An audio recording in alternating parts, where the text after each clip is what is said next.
akekho uye ecaleni icala lokuvemulwa komunye wabo evemulwa indoda. Siyahlaba siyakuhlikiza lokho babuye. Hayi siyahlaba siyakuhlikiza. Kuba kuthiwa besilazi lolo suku baphinde kubuyela enkantolo anosithinta bakwethu sibe khona nathi sizokweseka lowo muntu loyo ohlukunyezwe umuntu ophilayo.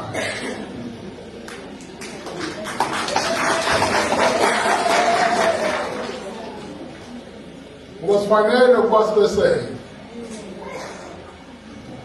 Lolu hlelo nje sengena kulona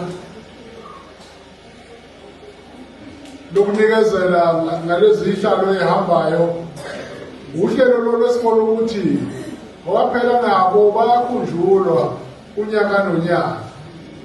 Uhlelo lolu esithe alesiqala singumasipala siyazi ukuthi abantu abadinga lezi zihlalo abasiyeni 24 uluntu lonke baningi.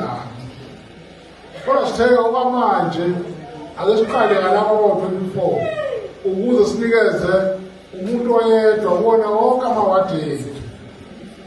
Siyazi ukuthi amakhansela azoba nayo idatha noma azoba nayo information yokuthi ewadini newadi bangaki abantu abadinga lezi zihlalo lezi. Bese kuba umsebenzi wethu-ke thina ukuba siphume sibone ukuthi senze njani. Mhlawumbe ngokulandelayo sokubuya nezinye futhi izihlalo kuyoze gcine sebephelele bonke abantu abadingayo izihlalo lezi ezihambayo. Sikwenza lokhu ngoba siwumasipala wasondini siyanakekela babuye. Esikwenzayo washaya ihlobo mama thina njengomasipala wasondini asizi kunina ngoba sekuzikhathi ezithile. Siyofika nje kunina sezokhankasa sesithi usikhumbule. Sesithi thatha lokhu esikunikeza khona ukuze usikhumbule ngalolu suku. Angithi? Uphazela njengomfundisi. Angithi manisemukelise sonke. Khona lapho efunda khona. Ukuthi inkosi yathi